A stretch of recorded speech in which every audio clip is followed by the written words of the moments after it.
Stitch, come here. Hey, baby. Hey, baby. Hey. Hi, this video is about allergies in dogs, environmental and food allergies. And I'm going to tell you a little story about the cute, adorable dog you just saw. That's my daughter's Chewini. He's a senior. He's like 12 or 13 years old, and she's had him for like 4 or so years.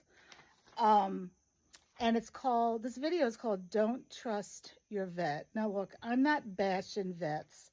Well, maybe I am, but I believe that vets go to vet school and they learn, how to do operations on dogs. If dogs, break their leg or they need a lung taken out or whatever, a lobe of their lung or stuff like that. But I'm sorry, but vets do not learn about food allergies in vet school. Please listen to this entire video because you're going to learn a lot. All right, and it's about the story of my daughter's dog, so follow along. She got him, again, it was like 4.5 years ago maybe, and he came with fleas. I mean, he was a rescue. And by the way, so many dogs have allergies, so many dogs, just like people. And I know it's so frustrating because I work with you guys all the time on this. It's frustrating for you to see your dogs suffer. Anyway, he came with fleas and, that they cured that. But the whole time she has had him, he's had some skin issues, itching and scaly skin, hair, where hair has come off, particularly around his tail area. Now, she's moved like 4 times in 4 years. So each time she's moved with this dog, she's got a new vet. So she's got new opinions, okay? And they all have told her to do cycle point. And I told you, it's not a great idea, but she wanted some relief for her dog, and I get that, all right? So she did it. I'm going to say like twice a year. But she realized after her 4th move and the 3rd vet that this was not solving the issue because Apoquil and Cycle Point, not only are they very dangerous drugs for your small animal, but they're just a Band-Aid, okay? It's not getting to the root cause, which I hope I have time in this video to talk about. So right before she moved to Florida, she was very proactive. She's a very good dog owner. She did research and she found a fantastic vet that was in the University of Florida Vet Hospital. Quite impressive. This is also an equestrian hospital, okay? And huge building. I mean, she was just enamored over how massive this place was, okay? And I'm listening to her on the phone saying, okay. So I'm looking at my notes because I have everything in chronological order.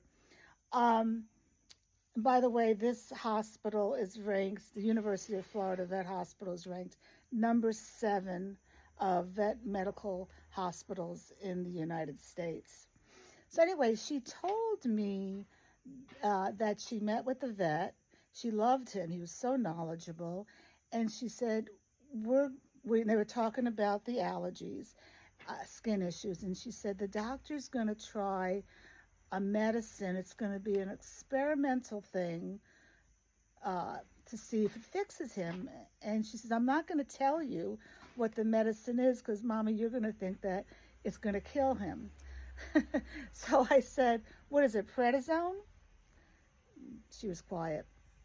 So anyway, after 3 weeks and he was off the medicine, she called me back and she said that the vet had called her and she missed the phone call, and that then he called her the following week.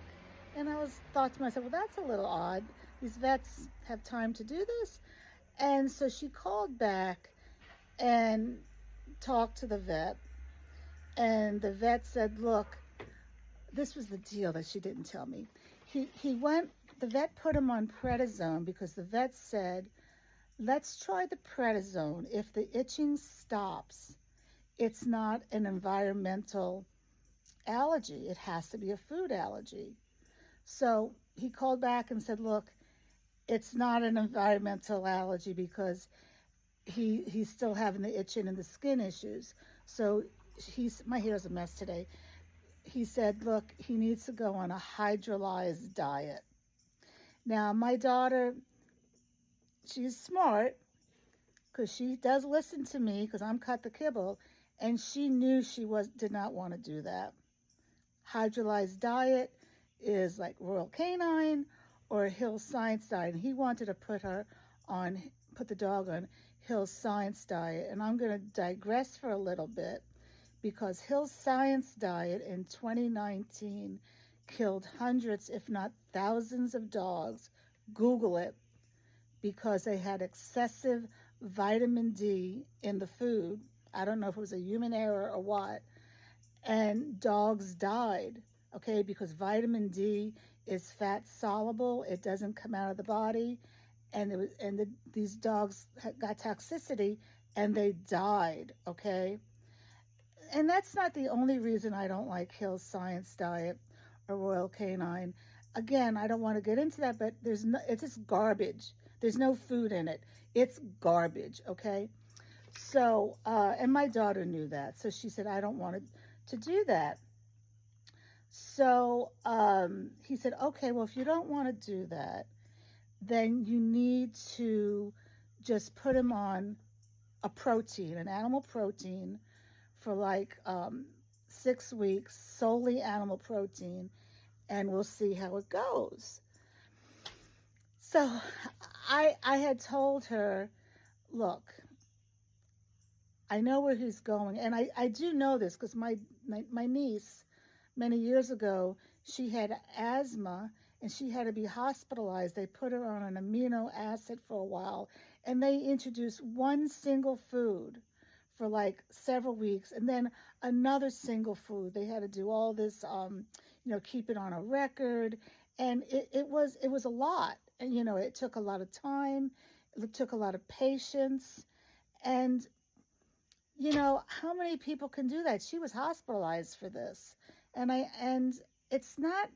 You don't really hear vets suggest this to people because it's not convenient, okay? Just like, kibble's convenient. That's why people do that. So I had told her to get a particular dog food with a novel protein rabbit, and she went to a store close to her that carries it. I'm not going to tell you the name of it right now because I'm trying to work with this company to get a discount code for it. It's an excellent food. But she went, and then I'll tell you. But she went there, and I hope this is not going to go past 10 minutes. And they didn't have it, so she got Vital Essentials Rabbit, which is all rabbit, okay? And the vet said no, that it was not a good food because it's not all rabbit. It had a little herring oil in it. He really was intimidating her, in my opinion, trying to push her to do this prescription Hill's diet. I say prescription, and that there's a lawsuit out right now on Hill's diet because there's nothing prescription in it. There's no medicine in it, but they put prescription on it so they could sell it in vet offices, and the vets get a cut off of the money. Hill's Science Diet writes the textbooks for vets. Hill's Science Diet throws so much money into these vet schools, all right? And Royal Canine does also. And the vets are in bed with the dog food companies. All right. This is going to have to go on to part 2 because I want to tell you what I am telling my daughter to do, not only with food, but also to heal the issue with the dog. So there will be a part two.